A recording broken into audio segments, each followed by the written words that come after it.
Hi, everybody. This is Mike Gerdes from the Greater Philadelphia Center for Spiritual Living with a Love Note. Hey, I want to talk to you about the most important and the most powerful tool we have. You know what that is? Prayer. Now, I know some of us say, well, I pray for this, I pray for that. You guys are big into prayer. I got to learn 5 steps, 7 step. But you know what? My foxhole prayers seem to work as well. No. Most of us give short shift. That means like we don't really pay attention. We don't really believe that prayer has much to do in our lives. But if you recognize what it really is, it's a movement of consciousness within mind. And that movement of consciousness, when it's prayed or right, is the movement of divine consciousness within divine mind. There is nothing more powerful than that. Recently, I saw where the new Webb telescope that was just shot off this last December was sending back pictures today.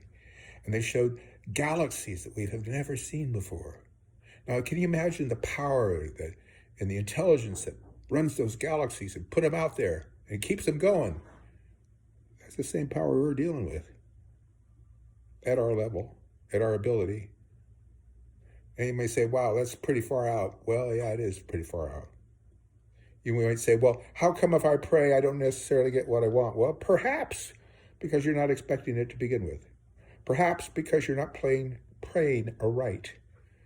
Perhaps because you haven't practiced enough on your prayers.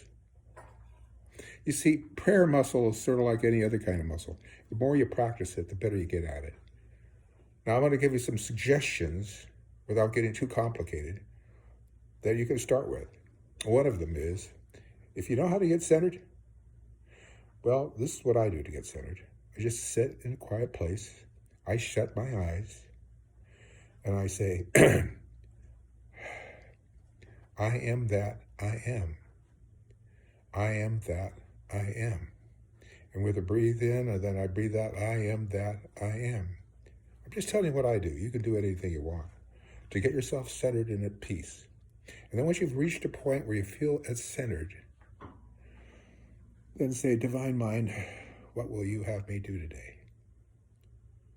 Or if it's a situation where you're looking for an answer to something, you could say, Divine Mind, reveal to me what needs to be known today. You see, what happens is we're tapping into a universal mind. It's not our own little intellect that we're dealing with, or we're dealing with it, but we're using it as a tool to tap into infinite mind. Divine Mind, reveal to me what I need to do today to better express the greater idea of life. And what's going to happen if we're still for a moment, ideas will come to us. Ideas that express that greater ideal of life or love. And what we're to do is to take a look at those ideas and see which of those could be ours to do. An idea comes to mind. You say, is this mine to do? And go within yourself. And if the answer is yes, then what you get to do is start giving thanks. Start giving thanks that you are being, doing, having, expressing that which it is that Divine Mind is revealing to you to be, do, express, or have. You say, well, I don't have it yet. I'm not doing it yet. We're starting in consciousness. And in consciousness, we're developing that so that you do have that. Because remember, as Jesus, Buddha, and the great of all time have said, as you believe, so it is done unto you. We got to believe first. Jesus said, ask believing that you already have, and it should be given unto you.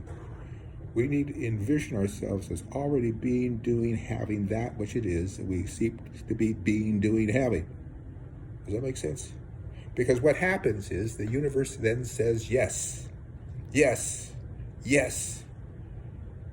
We still have to do what's in front of us to do. Of course. This is not magic. It's just a natural use of a natural law that Dr. Holmes taught us about. So, I'm going to ask you to give that a shot. You know, people talk about if only the people in Ukraine could, and the people in Russia could know peace, could know enough love.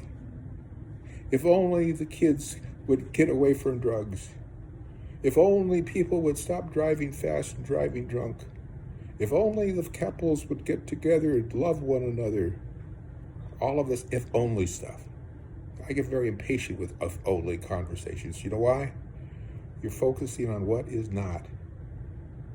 You're talking about the trouble. You're talking about the problem. You're not talking about the solution. So what is it that you would like to see? You would like to give thanks for the peace that is broken out in Ukraine and Russia. You'd like to see the brotherhood that's being shared, the love that's being shared between the peoples, the exchanges of love and fellowship and commodities and all kinds of good things. Then see that. Give thanks for that. And up your belief in that. Let's move beyond just believing until a point where we know that to be so. But that's going to take practice. That's going to take practice, prayer, practice, to move from believing to knowing. Now, I'm going to ask you to do that in every aspect of life that you could see could use Him improving. Because, we're all here to do something.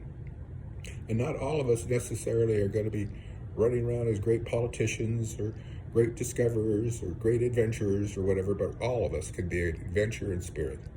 All of us can be part of the army of God and expressing this life that needs to be expressed by means of us. You are here for a reason. Let that reason come forth at its highest. I celebrate you. And I thank you for joining this journey with me. Know you're loved. Bye-bye.